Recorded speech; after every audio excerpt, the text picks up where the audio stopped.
Hello दोस्तों, आज के वीडियो में मैं आप लोगों को एक्सपेंडेड फॉर्म यानी विस्तार करना सिखाएंगे बहुत ही सिंपल तरीके से। तो आप लोग इस चैनल को सब्सक्राइब कर दीजिए। तो चलिए वीडियो को शुरू करते हैं। देखिए क्या है एक्सपेंडेड फॉर्म यानी विस्तारित रूप। इसको हमको विस्तार करके बड़ा करना है, ठीक है। ये है 5763। इसको हमको विस्तार यानी एक्सपेंडेड फॉर्म लिखना है। तो देखिए कैसे लिखा जाता है, इस वीडियो में आपको बहुत ही सिंपल तरीके से बताया गया है। तो देखिए कैसे होता है। तो यहाँ पर 5763 है। तो कैसे करेंगे, सबसे पहले यहाँ पर लिखेंगे 5। फिर देखिए 5 लिखने के बाद इसके बाद कितना अंक यहाँ पर है, तो 1 2 3 3 अंक है ना। 1 2 3 अंक बचा हुआ है 5 के बाद। तो हम क्या करेंगे, यहाँ पर हम 3 जीरो को लिख देंगे, ठीक है। ये हो जाएगा 3 जीरो, ये हो गया। फिर हम प्लस का चिन्ह लगाएंगे, फिर लिखेंगे 7। अब 7 के बाद कितना अंक है, 1 2 2 अंक है तो 2 जीरो लगाएंगे। ये निकालने का तरीका होता है, ठीक है। फिर लिखेंगे हम प्लस, फिर लिखेंगे 6। अब 6 के बाद कितना अंक है, 1 अंक है तो यहाँ पर 1 जीरो लगाएंगे। फिर लिखेंगे प्लस, फिर यहाँ पर 3। अब 3 के बाद कितना अंक है, 3 के बाद कोई अंक नहीं है तो यहाँ पर हम कुछ भी नहीं लिखेंगे, ठीक है। अब देखिए दूसरा वाला, ये 7 है तो यहाँ पर लिखेंगे हम 7।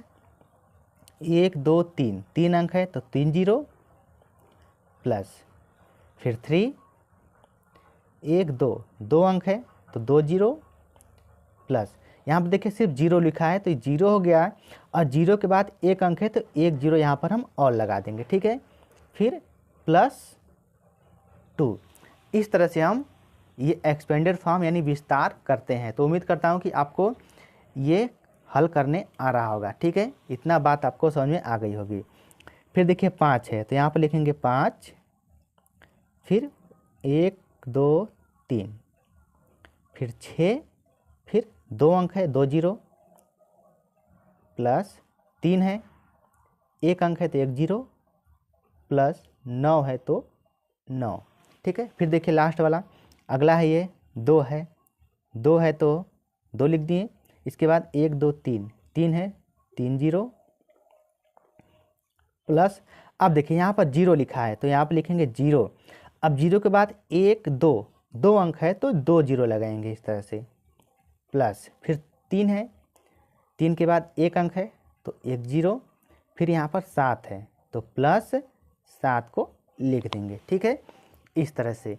अब देखिए दूसरा क्या है, अगला वाला 8 है तो 8 लिखेंगे यहाँ पर 8। 1 2 3 3 जीरो लगा देंगे, ठीक है। या इसको ऐसे समझिए, ये इकाई दहाई सैकड़ा हज़ार, हज़ार है तो इसको अलग अलग करके लिखेंगे, ठीक है। 8000 को अलग, 700 को अलग, यहाँ पर 60 या 5, 60 को अलग और 5 को अलग, ठीक है। तो ये हो गया 8000 अलग हो गया। फिर यहाँ पर 700 है तो 700 को अलग लिखेंगे प्लस। अब यहाँ पर इकाई दहाई, अब इसको दो भाग में तोड़ना है। इकाई दहाई तो 65 है तो 60 को हम अलग लिखेंगे प्लस और 5 को अलग लिखेंगे, या हम ऐसे इसको हम कर सकते हैं। देखिए इकाई दहाई सैकड़ा हज़ार 3000 है तो हम 3000 को अलग लिखेंगे प्लस। फिर 700 को अलग लिखेंगे, फिर प्लस। फिर देखिए ये क्या है, इकाई दहाई 30 है, दहाई पर 30 आ रहा है तो 30 को अलग लिखेंगे, फिर प्लस।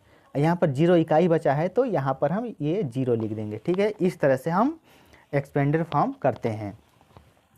फिर देखिए ये 4 है, 4 के बाद 1 2 3 3 अंक है तो 3 जीरो प्लस।